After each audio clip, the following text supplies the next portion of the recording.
for West Texas. Tennessee. Oh, sorry. Tennessee, my bad.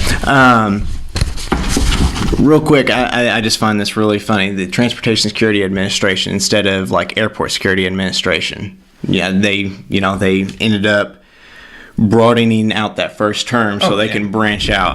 Like I said, there's more to read here, but I just wanted to throw that thought out there. Actually, we probably should have seen this coming from the title.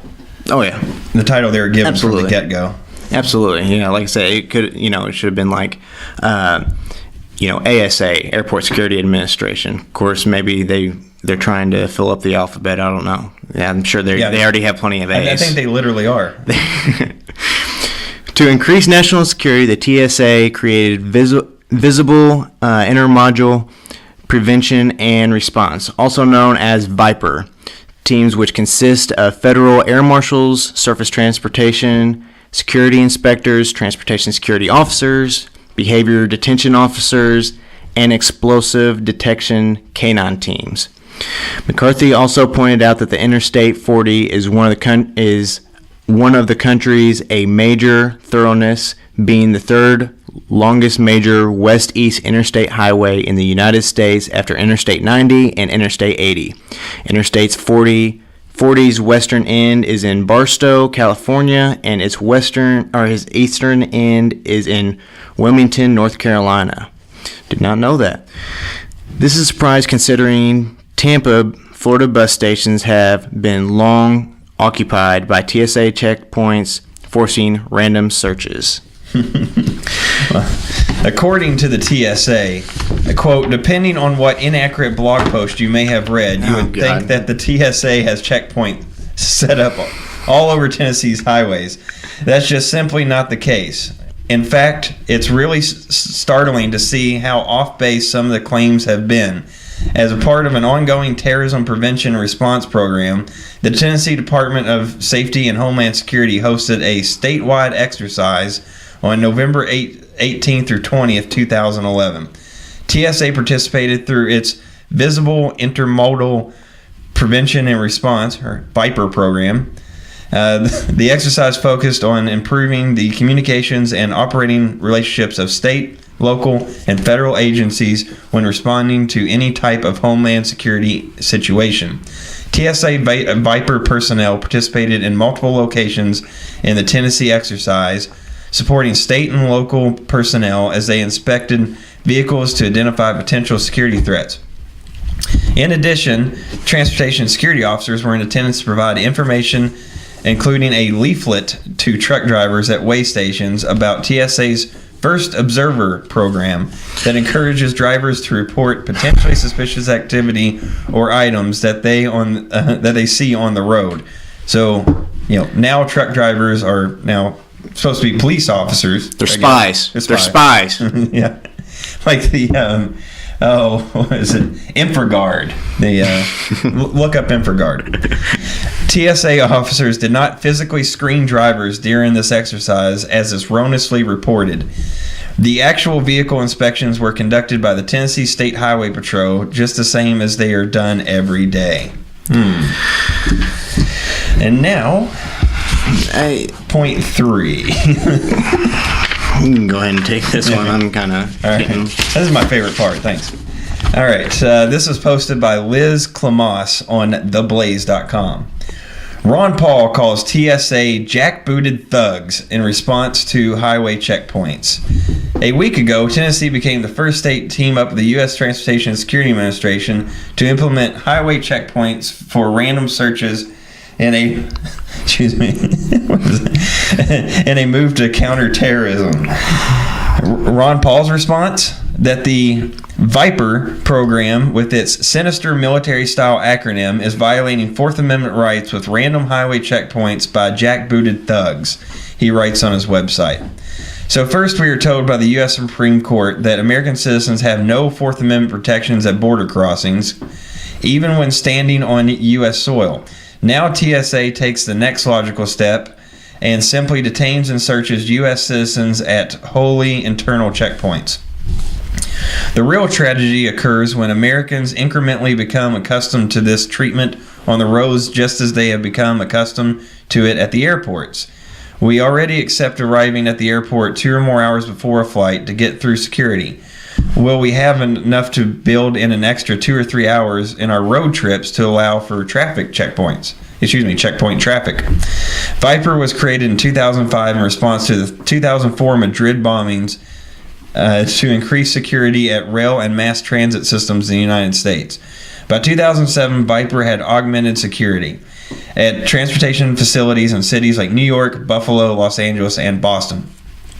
So why has Viper moved to Tennessee highways?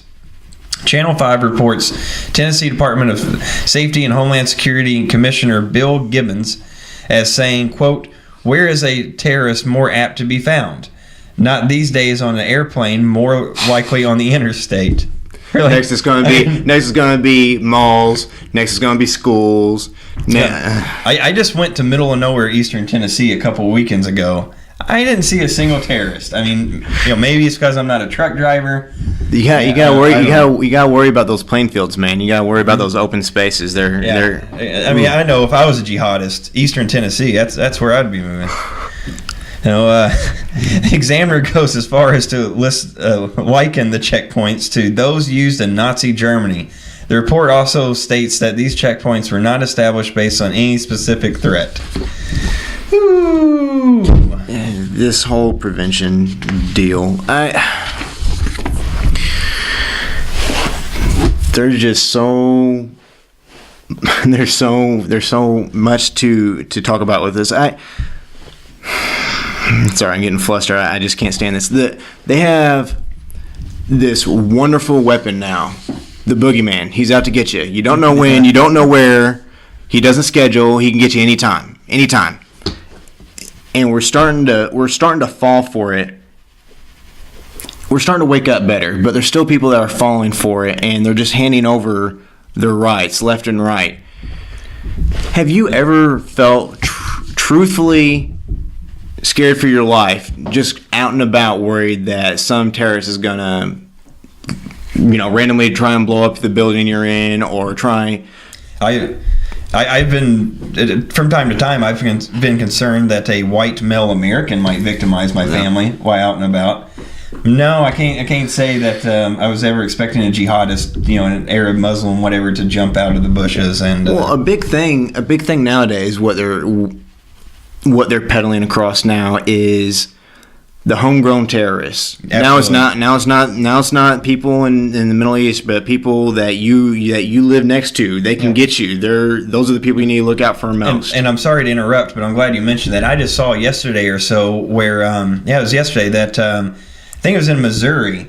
They were telling law enforcement officers they're really hyping up this homegrown terrorism thing, and they're specifically telling their officers to if they see anyone with a third-party sticker or something like "in the Fed," or they specifically mentioned Ron Paul bumper stickers, they're telling their law enforcement people that you may be dealing with a militiaman and to be extremely careful. One, there's nothing within itself illegal in being a militia. It's a constitutionally protected right. Two, really?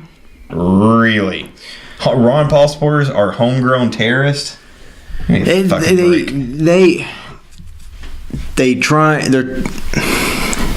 I hate using the term "they" because that immediately implies some huge conspiracy, and that turns a lot of people off.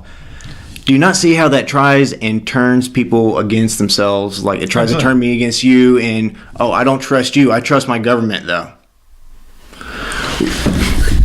People forget. Have you ever heard the term "crooked like a politician"? Yeah. What's the government made up of? Politicians. Right. Where is the disconnect between politicians and government? I don't understand. And this whole if you see something, say something. Report suspicious activity to the TSA, the Home Law Enforcement, the DHS, Department of Homeland Security. Who's to say what's suspicious activity and what is not? I'm pretty sure if I found somebody that was opening the rear hatch of the rear door of a van and loading an assault rifle, yeah, that would come across suspicious. But simply somebody buying certain products or this or that, it's a thing to try and make you as paranoid as possible. That's all it is. And was it not ingrained in you were risen to mind your own business?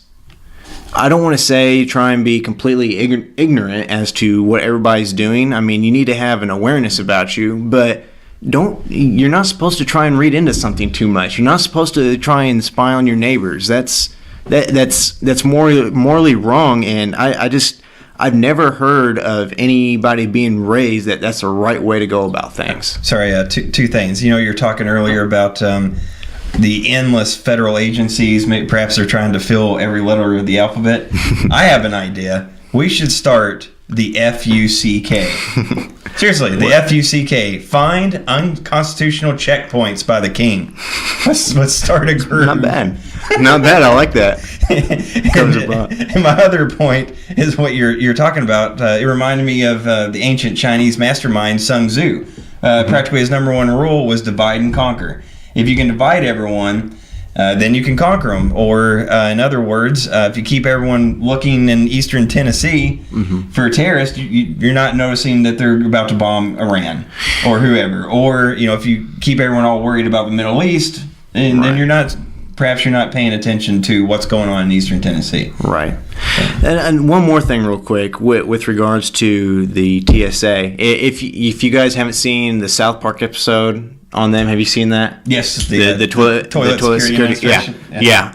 Great episode. You guys see it. I just wanted to say something real quick.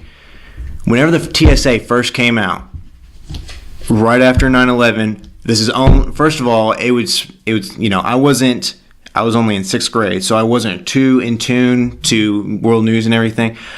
They immediately said, as soon as they enacted the TSA, "Oh, don't worry, this is just for airports." I hear transportation, I think airplanes, highways, buses, trains.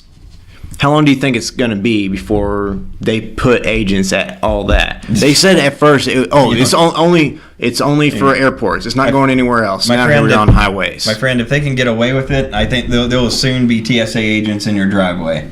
Oh yeah, absolutely. Let's check your garage for car bombs. Absolutely, like on South Park, whenever he's sitting on the toilet, and all of a sudden that TSA officer comes up and writes him a ticket for not having a seatbelt on the toilet. Right. Like, I really find it very, very odd that people take this much interest into what I'm doing to my day-to-day life. That's what we usually refer to as stalkers. Right, or a police state, basically. Another thing that struck me is Viper was created in 2000 response to the 2004 Madrid bombings. Correct me if I'm wrong. Spain. So as a response to a single bombing in Spain, they are now going to start stopping us on the interstate to see if we're Spanish terrorists, right. Libyan. Regime. I don't know. I forgot there was another thing where they are citing the who was the bomber in Ohio or Oklahoma, I believe. Timothy McVeigh. Yeah, he I believe it was him. He was stopped on a routine traffic stop because he had a tail light out, and they're using that as citation for a call to this. So let me get this straight. Just because anybody can be dangerous or anybody can be a terrorist, let's treat everybody like they're dangerous and a terrorist. I mean, is this what it's coming to? So just because you might be potentially a terrorist or you might be potentially dangerous to somebody else, and it gives them cause. The first thing that comes to mind is a quote by Benjamin Franklin: "Those who would trade liberty for temporary security deserve neither." So, very true. Yeah. You guys notice, as far as with the founding fathers, they have these quotes and they have these rules, and it's all of a sudden personified right here. Absolutely. And we will get right back to that, but we have to go to commercial break. Absolutely. Yay.